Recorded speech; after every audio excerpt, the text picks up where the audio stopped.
Like, It's interesting. I had a customer of mine years later. I was again in my 40s. I had a customer gave me that book Halftime.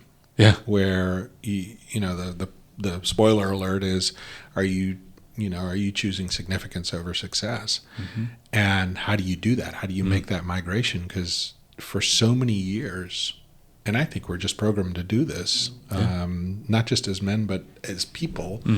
We chase accolades. We chase, what degree did we get? Where do we go to church? Where do we go to school? What do we accomplish in those things? Versus, am I standing on the platform and am I doing significant work?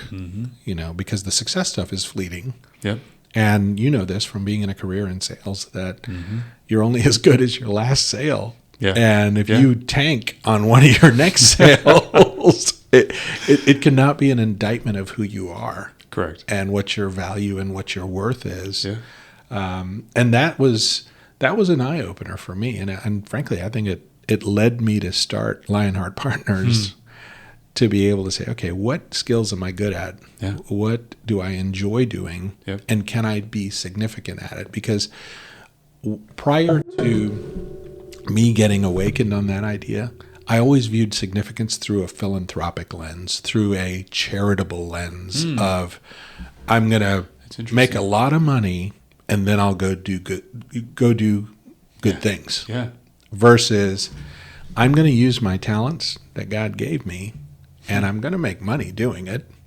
But it's not going to be this afterthought. It's going to be more the forethought of, okay, am I standing on this platform? Am I being significant in who I touch and what relationships I have and what customers I have and what value I provide to the market? I had heard a sermon years ago that talks about this idea of, as leaders of our house, we're uniquely qualified to do two things. And that's to be our wives' husbands and to be our kids' dads. And that punched me in the gut, because the follow-on to that is you could be replaced in any other part of your life, but not those two. And technically, you're right. I guess my wife could replace me in that way, but that permanently shifted how I looked at work. And that was not a calling card or even an excuse for I can be any less at work, or be a slacker at work. But it really did put into perspective of, okay, where's my identity?